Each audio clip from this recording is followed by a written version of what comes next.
So actually, I call what I do practical creativity. Lots of times people think that what artists do, they make paintings, they make sculptures, it's not useful, it's not practical.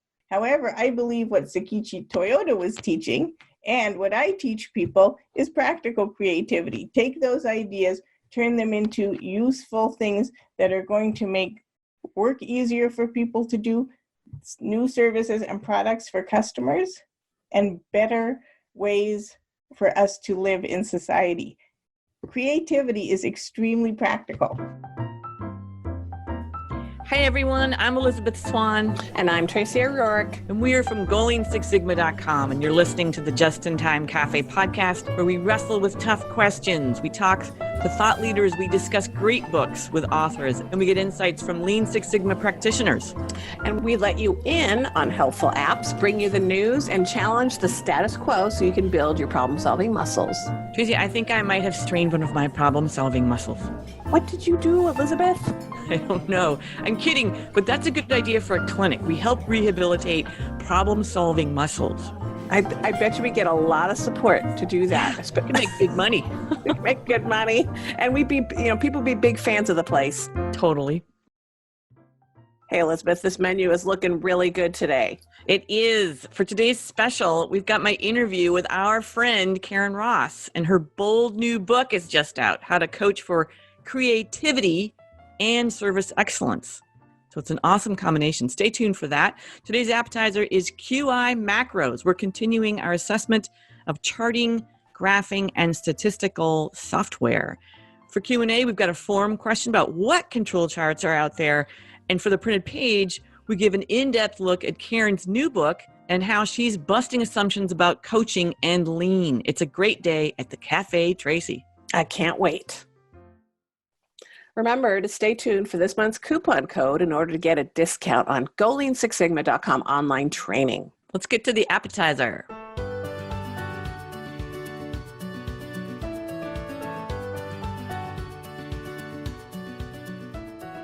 All right, we're covering QI macros today. It's funny, I know what macros are, but what's QI stand for? That is a really good question, and I don't know. I searched the website, I couldn't find a reference. It reminds me of CVS, which is national chain of drugstores, and no one knows what that means either. I found out it meant customer value stores, which kind of means nothing either, really. And they changed it, right? They made it CVS Health because they were like, well, we got to give it something. This means something. But acronyms are funny like that. You get so used to them, you forget what they mean. Definitely. I did find their mission statement for QI macros, which is create a hassle-free America with zero waste, zero rework, and zero harm. I like that. It's big and bold. Yeah, that is a fun mission. I really like that. It's definitely not boring. No, I like it. I could get behind that. So here's some of my observations. I've used QI macros over the years, and it's a good program. You can load it into Excel, just like Sigma Excel, which we reviewed recently, and it becomes a new menu once you get it loaded into Excel. It costs $279 for a perpetual license. Like Sigma Excel, there's no annual fees and no charge for tech support. It has something called a stat wizard, that it knows what stat test you need just by what data you select, which is kind of cool. I didn't get a chance to play with that a lot, but I don't know if that's new, but it's kind of cool. Lots of templates. They've got mind maps and PDPC and others I didn't recognize, plus familiar ones like Fishbone, 5Whys, FMEA, stuff like that. Cool.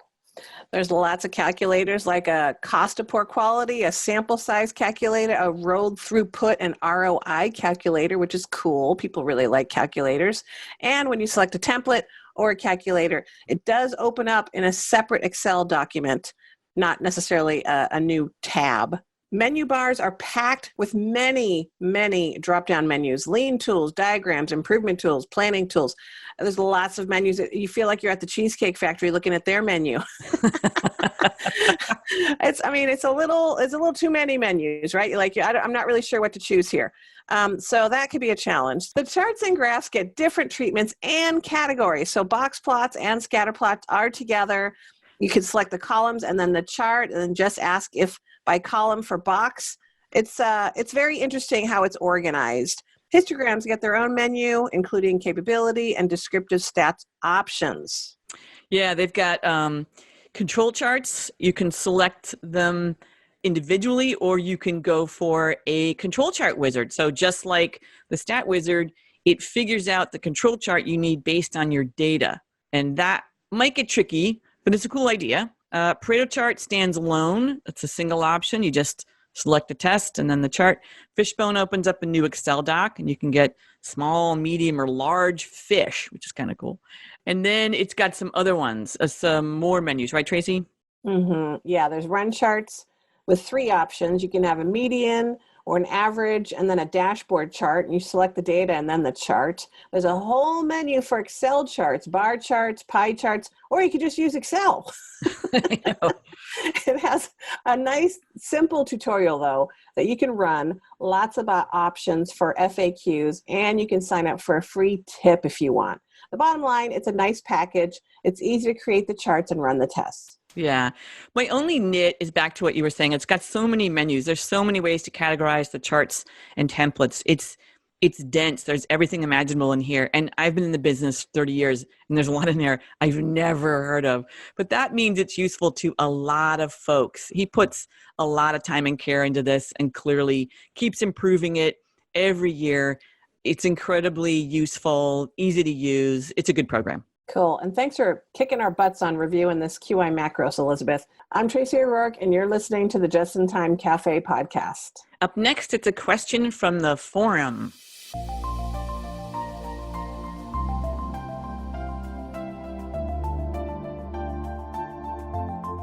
There are so many control charts to choose from. I've forgotten most of them. Me too. The question is, what are the different types of control charts? And this came from our Go-Getters forum. There's already a few folks chiming in, including Bill Eureka and Craig Tickle, who are both GoLean6Sigma.com Master Black Belts. It's a great question. There are lots of control charts out there, and the simple answer is it's usually either the individuals and moving range, or X bar and R and MR charts.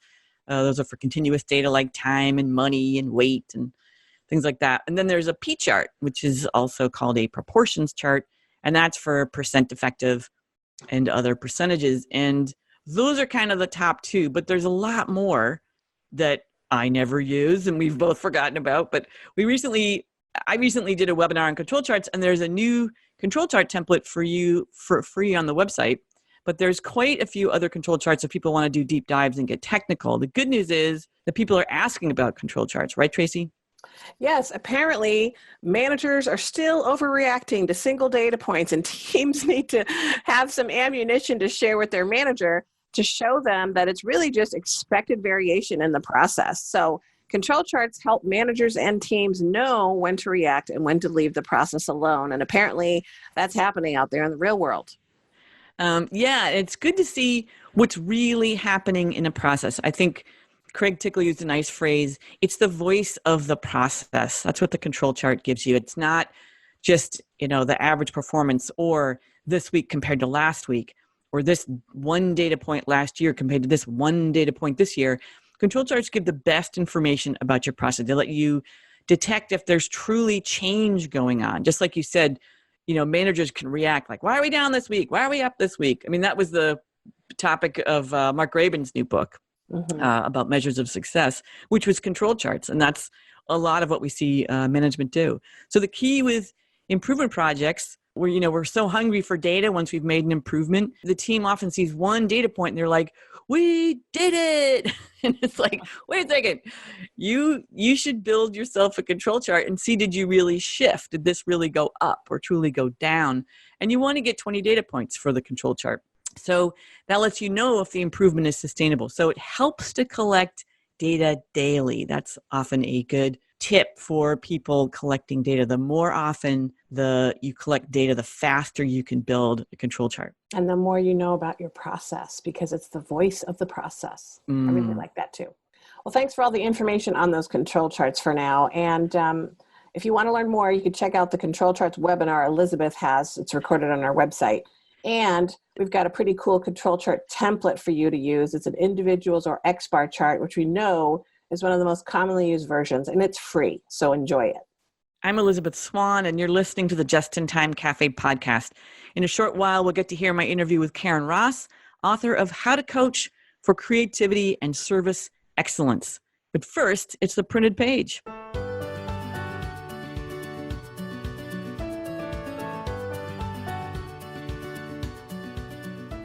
So this is not a typical coaching book or a typical lean book, and we already know this because it's from Karen Ross. No, Karen's breaking the mold. This is Karen Ross's new book. It's just out, and Karen is also the co-author of The Six Sigma Way to Service Excellence with Jeff Liker. So this new book is called How to Coach for Creativity and Service Excellence, and the subtitle is A Lean Coaching Workbook. So it's really a workbook. There's lots of space in here to enter your own information. And the goal is for practitioners to get good at coaching other people by practicing. So the first thing you got to do is find somebody to coach. And they have to have a problem to solve for their customer. And you have to agree to spend 50 minutes a day coaching them. And you have to sign a contract. Karen's got this background in art. So it's got lots of fun illustrations. She gives assignments where you draw. And most people I know she experiences say, oh, I can't draw. But she's like, stick figures are fine. It doesn't have to be pretty. And I've done that in workshops. I know you have too. And people always do fascinating things regardless of how technically good the drawings are. Seeing how they envision things, I find that often is just sort of groundbreaking in helping everyone see their vision of a current state or see their vision of the future. And another thing I really appreciate about Karen is that she starts the whole practicing sessions with purpose. You have to get to purpose before you move on to, solving a problem. And so often we dive into fixing things without questioning why we're doing it. And it's not just about making money. If that was the point, it wouldn't matter what you did. I know I've joked with you. If you just want to make money, go sell drugs. Right. But it's funny, but the reality is it matters what you do. Yes, I think you're right. A lot of people, when they ask you what's your purpose, an organization or someone at the head of the organization will say, well, we need to make money or we need to make profit. And that's really not a purpose. And that is following what Simon Sinek recommends, start with why. So she's starting with why instead of the what, the who, the when, and the how. And finding purpose isn't easy, actually, or defining purpose isn't easy. And I know that right now, as a matter of fact, there's a lot of my friends that I know that they're being challenged with finding purpose beyond work. I've seen a few empty nester friends struggle with finding a new purpose once the kids are out and they don't need them anymore or as much. And I even experienced some retired folk really struggling with purpose. Everyone needs a purpose, and without it, people feel a bit directionless. And even in retirement, it's good to have purpose. Yeah, and what she finds is when she asks people to recite the purpose, sort of mission statement of their organization, they often have no idea what it is. Like people start searching websites, like, what is our mission statement? Why do we exist? So they don't even know why the organizations they're working for actually exist. So this is a great starting point. It's also helpful that Karen's got this huge background in the service industry. So she truly gets that we are here to serve our customers. And she makes a point that figuring out purpose is job one, not determining current state. And that's a really careful point, right? Because, establishing current state is often where people jump to right away. Like, where are we now? And I like that challenge. And then she has you, the coach, reflect on your organization's vision. I like that too. So it helps to have a picture, right? Back to those stick figures. What do you see the future looking like? And you draw it as a coach, and the person you're mentoring draws it. Like, what are both your pictures? And then by day 4, she gets to coaching practice. So I like that she sets up really clear structure and cadence, lots of guidance leading up to practice, and that it's every single day. Not everyone does coaching every single day. And you and I both know that people get distracted. If there's too much time in between coaching sessions, people get a little lost sometimes. Yes, absolutely. And I'm actually doing a webinar. I'm getting ready for this webinar. It's for leaders. And this is very timely because how do you change leadership? How do you actually change your behavior as a leader? That is so challenging. If you first you have to be open to change. You have to recognize what your opportunities might be. Then you actually have to practice good leadership skills daily. And that is very challenging. And just like coaching, it's one of these skills that you need to spend a lot of time on it. And that's why I love this idea that she might be doing. She's saying you need to do this daily because those are difficult things to change. I've had a recent sort of return to humbleness of my own. I've been spending a lot more time in the home office, and I was discovering I didn't have very good practices around movement. I would sit in front of my computer for hours and I only get up to go get something to eat and go to the restroom, and that's it. And I need to move more. And so I actually had to just start really creating an agenda and doing something 3 times a day to get moving. And that was actually hard until it became more of a habit. Yeah, good job, Tracy, with the habits at home. I do the same thing. I've got a stand-up desk, but of course, sometimes I'm tired of standing. I have to sit, but I got to get myself up, right? I got to keep switching it up, standing and sitting. So the other thing she does is focuses on preparing to coach. She wants you to spend 15 minutes getting ready with questions, and she gives examples and lots of guidance. So in this 21-day workbook, days 8 and 10 are basically around a process walk, also known as a Gemba walk. And I love she lets you diagram it any way you want. I think sometimes people get really intimidated by value stream maps. They feel highly technical. It feels like, do I have to be an engineer to get this thing done? And she just says, just diagram it. What happens? You know, what's first, what's second, what's third? And then she follows PDCA. So Plan, Do, Check, Act is basically her overarching model. And there's lots of examples throughout of what she's trying to get you to practice every day. And I just got the book a few days ago, so I'm ready to try it out on someone I can coach. So that's a nice challenge for me. And I like that she approaches things from a really basic human perspective. Karen is always relatable, but she also challenges your thinking. She's kind of like, she's the kind practitioner, but she's demanding. You know, it's a great combo. Yes, I agree. Karen is one of our faves. It's time to announce the coupon code.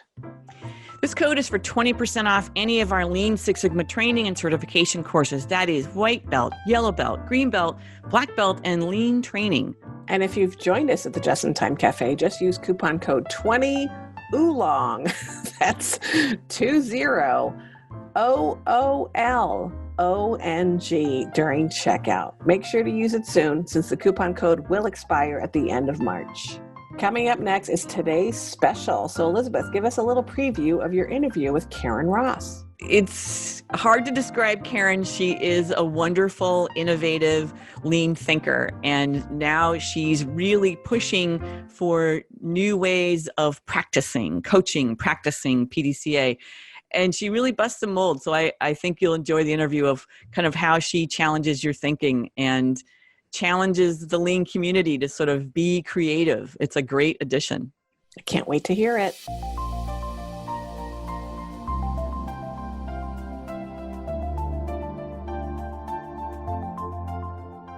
We've got a special guest and a friend of the show with us on today's special. It's the wonderful, consummately talented Karen Ross, president of Karen Ross Consulting and author of the new book, Coaching for Creativity and Service Excellence. Welcome back, Karen.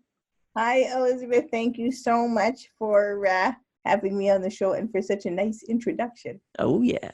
Karen's the co-author of the Shingle Prize-winning Toyota Way to Service Excellence. Karen brought her service sector experience and collaborated with Jeff Liker, who wrote the original book documenting what has become known as Lean in his seminal book, The Toyota Way. Karen specializes in teaching organizations how to use creativity in combination with the principles and practices of the Toyota Way. Although a lot of lean consultants come from the manufacturing side of the house, Karen has spent her entire career in the service industry. She's a consultant, a coach, a lean practitioner, and she is a devoted globetrotter. She's a regular contributor to Lean Leadership Ways Industry Week blog and has published articles in the Lean Management Journal and Industrial Engineer magazine. She's also a few months away from hosting the first global convention on organizational excellence this coming May. We're lucky to grab you, Karen, because you leave, well, you were going to leave tomorrow except for Snowmageddon for some more international travel, and your book is just out. So I want to talk to you about your book. Thanks so much. And yes, it's really wonderful to be able to talk to you about this book. Toyota Way to Service Excellence. I love it. And I'm really excited to have this opportunity to put my own artistic spin on lean and creativity. Yeah. And for those that don't know Karen on social media, you will see beautiful jackets, dresses, paintings. You are an incredibly creative human being. So this suits you quite well. Your experience is just carving out this wonderful niche. So for readers unfamiliar, can you let our listeners know how you view the role of creativity within the realm of continuous improvement? Sure, absolutely. When you think about Toyota, Sakichi Toyota, who was the real grandfather of all Toyota, is known as the king of inventors in Japan. When we think of continuous improvement, oftentimes we're thinking about reacting to problems we know and making those kind of incremental improvements to get better to a standard we already have. When I think about really what Toyota is all about, is really about creating the things that customers want now and for the future, and creating better ways to work so organizations can flourish and thrive, and that we're making things better, not just for the people who do the work, but for our customers and for society. And really, in thinking about that idea in my own background as an artist, I think that as continuous improvement practitioners, we often focus on tools, we often focus sometimes on principles, and that's what we teach people. And that's really good to help us turn good ideas into reality.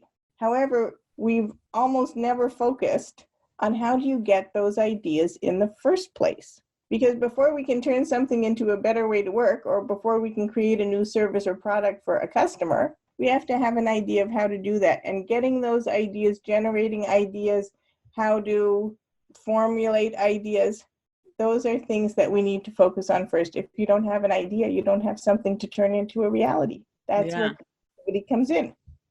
I love that. And I love your reference to Sakichi Toyota, because I'm hoping I'm getting this right. He invented the automated loom, right? Before Toyota was a car company, there was the Toyota loom. Yes, you're absolutely right. And in fact, women in Japan, in rural Japan, would weave fabric to make extra money. And was a very manual process. And Sakichi Toyota worked to create these looms that were automated so that his mother didn't have to work so hard, so that women didn't have to work so hard. So when you think about it, he created a whole entire new way of working. When I was in Japan this summer with my friends from Tahoe Consulting, who I'm going to do the convention with, we went to the Toyota Commemorative Museum, and we saw that weaving loom. And it really made me think about that whole idea of creativity. How are we creating the new things that are going to be better for society, better for the people who do the work, better for our customers? How are we using what we think of as continuous improvement of lean to do those things?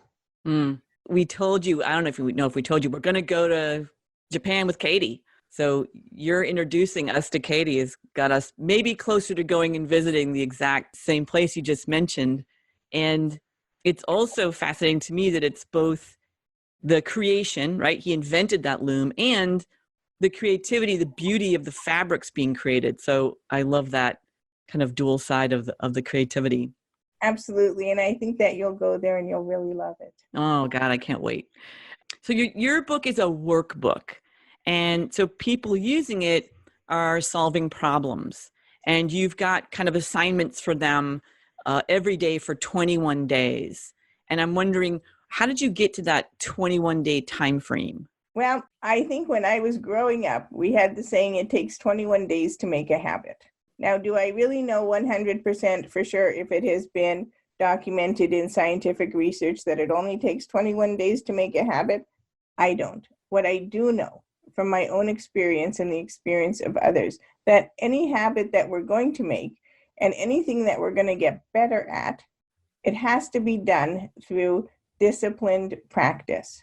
So in this workbook, there are exercises every single day for drawing. So there's the daily draw, so we can practice our creativity through drawing. There's a daily journaling exercise. There's the PDCA step, the next step that you're going to take while you're coaching the person who you're working with. And then there's a reflection step. And what I do know is that when we are going to do those 4 steps for 21 days in the same way, and there's also daily coaching preparation and daily reflection, which we do in the book, that we are going to develop the discipline. And after the discipline comes the stamina to keep going.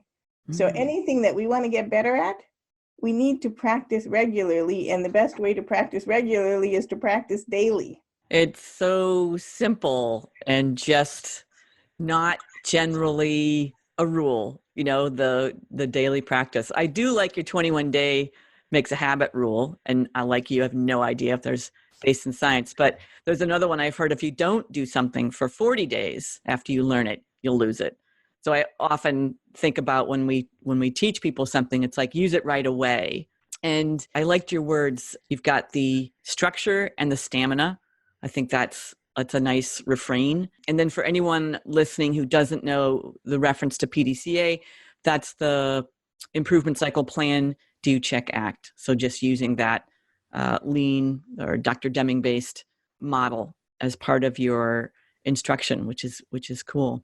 Yes, and I'm going to jump in here for a minute if you don't mind, because oftentimes we think of PDCA, Plan, Do, Check, Act, as the scientific method. As an artist, because I come to the continuous improvement world through the world of art, I have a master's degree in sculpture. I think of PDCA as the creative process. So I'll give you an example. In my mind, I had a very strong image and picture of what this book would look like, from the way the cover would look to the pages, to the way the sections were going to flow. And then what I had to do was I had to turn that idea into a reality. So I started writing and I started drawing. And that's the do part. So I had the plan, what I imagined, then I started to do. Do you think right away it looked exactly like it was in my imagination? Oh, I'm sure. Not, right? So then I looked at the reality. I thought about what's in my imagination. I saw the gap between the target of what's in my imagination and the reality, the writing on the page, the little drawings, because I did all of the drawings for the book as well as all of the writing. Then I checked back and I adjusted what I was doing. And I kept doing that cycle until the book came to be actually really what was in my imagination. So something that didn't exist before turned into a reality through creativity, through Plan, Do, Check, Act. So actually, I call what I do practical creativity. Lots of times people think that what artists do, they make paintings, they make sculptures, it's not useful, it's not practical. However, I believe what Sakichi Toyoda was teaching and what I teach people is practical creativity. Take those ideas, turn them into useful things that are going to make work easier for people to do, new services and products for customers, and better ways for us to live in society. Creativity is extremely practical. That's a really nice slant, and it resonates, PDCA being kind of an act of creation. And in my writing practice, I find I have what you said, I've got these bubbling of ideas, and then I put them to paper. There's the do. And what my guiding principle is, because I used to get tied up in getting the words down exactly as they should be, which is constricting. And I think there's a quote, I can't really use it on in public, but Hemingway said, your first draft is, and it's another word for crap or something like that. And that was liberating, like just do it, because you've got those other cycles, as you're saying, you've got the check and adjust, check and act, however you look at it. But that's a great approach to creation. I love it. Yeah, so I think that's a wonderful example. And then when you're finished writing, you have the blog, right? Or your fabulous book. Right? And so sweet. So I think that if we limit ourselves to thinking of PDCA only as the scientific method or only as something we're going to use to close a gap to standards. So a customer calls and says they have a problem, and of course, we're always going to fix a problem a customer has, but if that's the only thing we're going to use PDCA for, to return to a standard we already know, I actually think we're limiting ourselves and not using it as the creative process. And face it, the future is not what we already know. The world is changing. If we want to flourish and thrive and stay in businesses, organizations, and make a better world and solve the problems of the world, we're actually going to have to create different ways to do things. And keep our brains positioned to think that way. Absolutely. That you're not fixing what is, that you're thinking about what could be. And the other thing I think that you're a fan of, and we are too, which is learning by doing, which is why your book is a workbook. So in your experience, what are the best ways, or some of the best ways you've seen people learn by doing? Well, I'm going to preface this by saying that oftentimes I see people who limit themselves because they don't want to learn by doing. It's not that they don't want to learn by doing, they're worried to start to learn by doing. So people will tell me all the time, well, I haven't gone to enough training, I don't have enough experience, I haven't read enough about that, I don't have, as much experience as I should, so I can't do something. In my opinion, the best way to gain experience and to become confident in something is actually to start and do it. So I'm going to give you an example of my sewing. And I have wanted to sew for many, many, many years. And about 6 months ago, I decided, okay, even though I'm quite busy, I really want to do this, and I'm going to start. And so I went to find a very nice sewing coach near my house, and I worked with her, and I used a pattern, and we made one dress. And after we made the one dress, I said, okay, now I'm going to start designing and creating my own patterns and sewing my own clothes. And she said, you've only made one dress. And I said, yes, but now I understand the basic idea. The only way for me to learn going forward is to start. And so I went to the fabric store and I bought all kinds of fabric. And the lady cutting the fabric said, oh, where's your pattern? I said, I don't have one. She said, what? I said, well, I've designed it myself. I'm making my own dress. She said, are you a very experienced seamstress? I said, no, I've only made one dress before. She said, are you crazy? So I started working on these dresses. Do you know how many times I have unpicked the seams? I was going to say, did you make any mistakes? Many, many, many, many. And so I'm learning from making the mistakes. The second time I look and I say, oh, well, I didn't put the right sides of the fabric together. So when I sewed it together and I turned it inside out, oh, look, I have the inside facing on the outside. When I take it apart, I put it back together correctly the next time and learn how to put it together correctly. If we wait to start, then we don't have the opportunity to learn by doing. Theory is wonderful. The way we really learn is by putting that theory into practice and seeing what happens. Sometimes things work as we plan, sometimes they don't. But we're going to learn either way.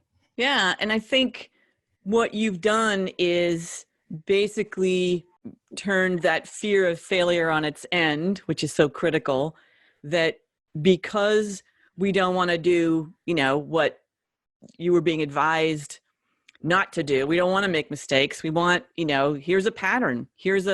All you have to do is follow the directions, right? And you will succeed. And you're saying, but if I do that, then I don't learn. And luckily you have good calluses on your fingers, so you could pick out those seams multiple times. Yes. But that you knew that was the path to figuring out how to be a designer as well as a seamstress who could follow a pattern. And yes, that's why it was so important for me to write this as a workbook. So in the beginning of the workbook, on the very first day, you're asked to find someone to work with to coach. And you ask the person to help identify a problem they want to solve. It could be a work problem. It could be a home problem. It really doesn't matter. But what you then do is with the person, you work through 21 days of helping them solve the problem.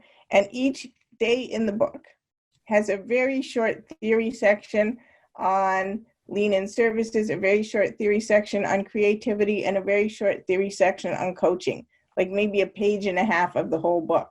You then immediately put that theory, you turn it into practice working with the person that you're coaching. So you have flow. You don't learn a batch of theory.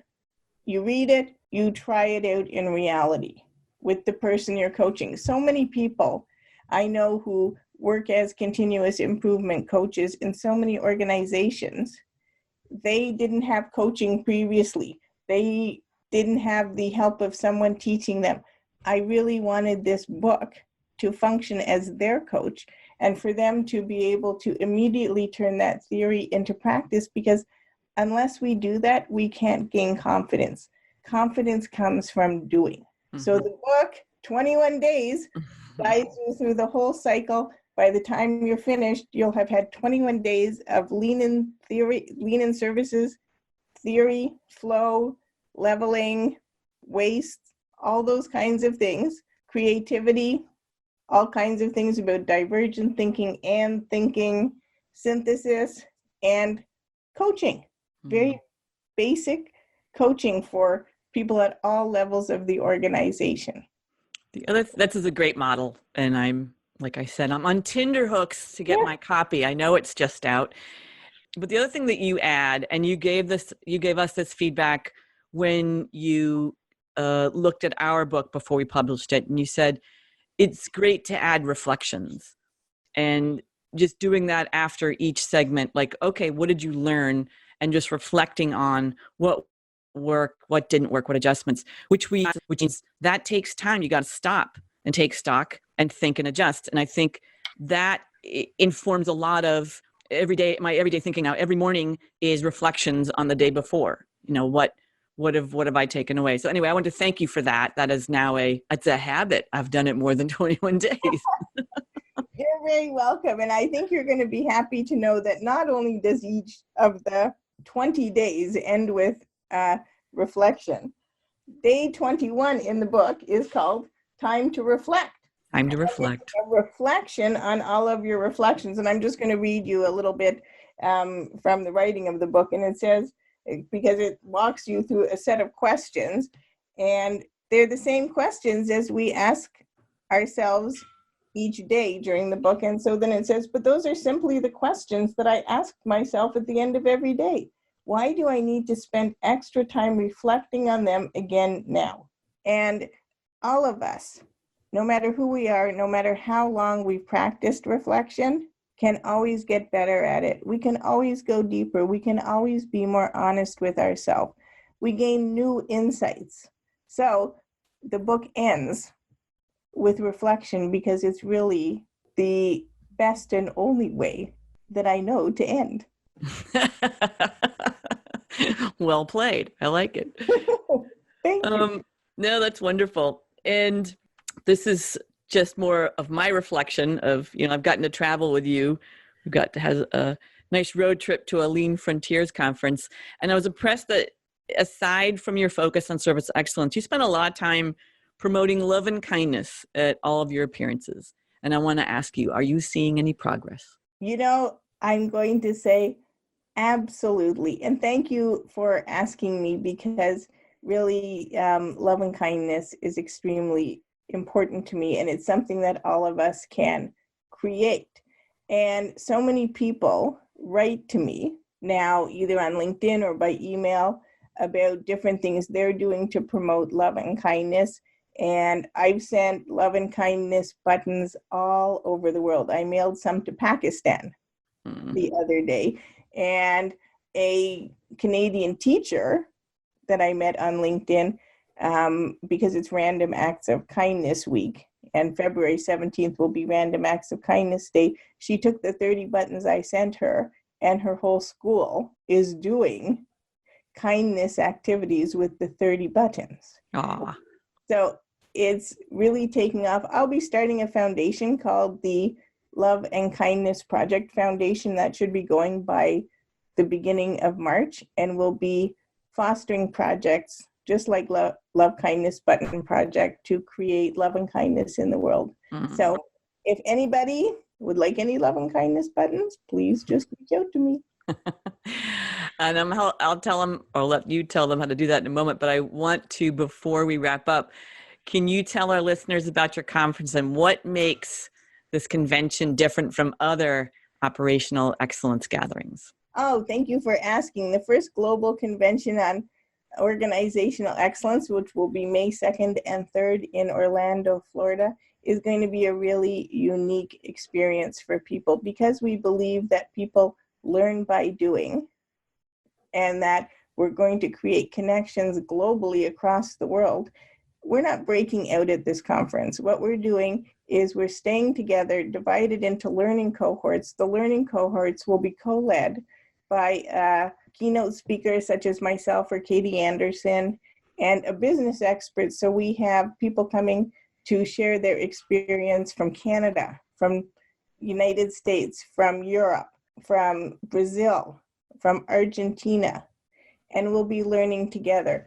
Each of the sessions is totally interactive, so you'll be working in a logbook, creating your journey to organizational excellence, and we're really thinking about creating the future because, as I said, the future is not what we already know. So if you want to be connected, if you want to be part of creating the future, please join us in Florida for a 100% interactive learn by doing experience.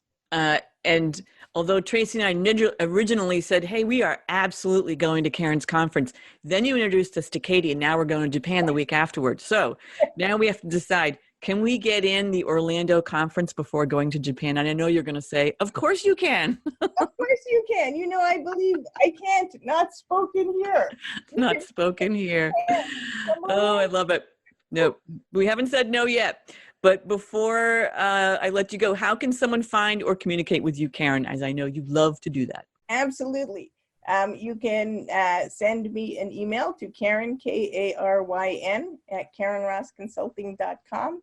You can send me a message on LinkedIn.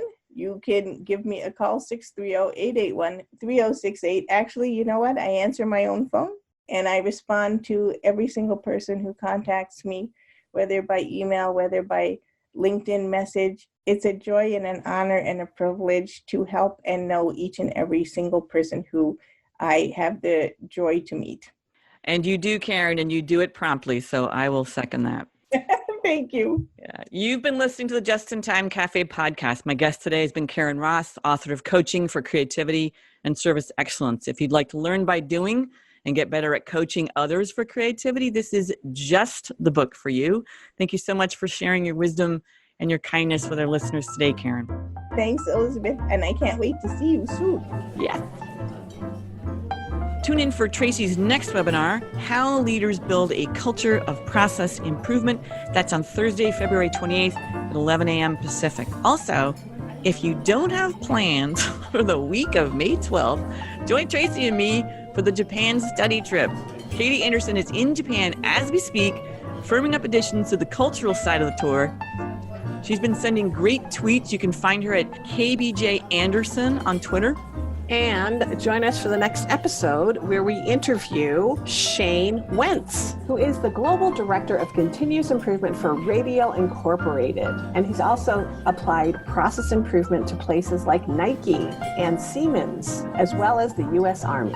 Thanks for spending some quality time with us here at the Just in Time Cafe.